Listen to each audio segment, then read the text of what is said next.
కానీ నిజంగా నేను అనుకుంటాను, వాక్యమును బట్టి నిజంగా విశ్వాసం అంటే నిజంగా ఎంత బలమైందో కనుక, దేవుడు అది ఎంత బలమైందని చెప్తూ ఉన్నాడో, నిజం కనుక అది మనిషి విశ్వాసంగా అర్థం చేసుకుంటే విశ్వాసము ఉంచకుండా మనం ఉండలేం. ఎందుకంటే విశ్వాసం ఉంచినప్పుడు ఆ విశ్వాసం అంటే నీ జీవితాన్ని అంత ఈజీగా మారుస్తుంది. విశ్వాసం యాక్చువల్లీ ఏం చేస్తే తెలుసా, ఏదో నువ్వు కష్టాలు కూడా ఏదో కష్టపడి నమ్ముతున్నావు అని కాదు.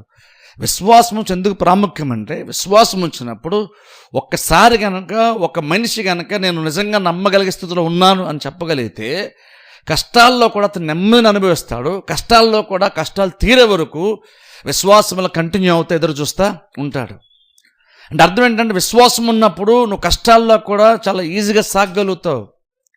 ఇప్పుడు ఎందుకంటే చాలా సందర్భంలో మనం ఏంటంటే దేవునిలో ముందుకు సాగడము, కష్టాల్లో ఉన్నప్పుడు ముందుకు సాగడం కొంచెం కష్టమవుతుందంటే అర్థం ఏంటంటే, కష్టాలంత గొప్పవి, కష్టాలంత పెద్దవి, కష్టాలంత బలమైనటువంటివి అని కాదు, నీ విశ్వాసం అంత బలహీనమైందని గుర్తుపెట్టుకోవాలి. నమ్ముట్ నీ వలన నమ్మడానికి సమస్తము సాధ్యము, నువ్వు నమ్మితే మహిమను చూస్తావని స్వయంగా క్రీస్తు చెప్పేశారు.